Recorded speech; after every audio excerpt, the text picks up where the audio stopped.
デバイスの修理が必要ですか？無料診断を提供しています。ご自宅まで集荷、配達いたします。電話や移動は不要です。修理前にお見積もりをお送りし、承認いただいた場合のみ作業を進めます。簡単、透明、そしてプロフェッショナル。リンクは説明欄にあります。Lenovo Yoga C940が起動しない場合、まずはバッテリーの状態を確認する必要があります。バッテリーが劣化している場合、交換が必要です。このプロセスを段階的に説明します。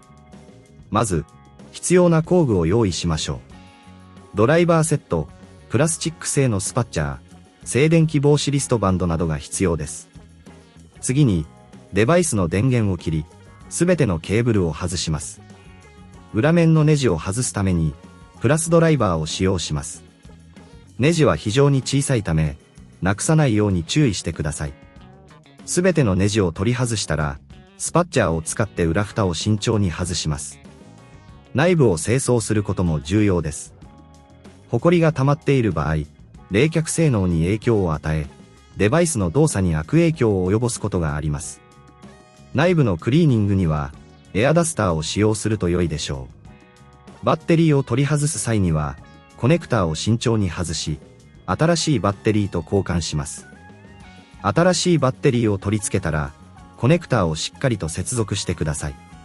これが難しいと思われる場合は、ご自宅での集荷と配達サービスを提供していることを覚えておいてください。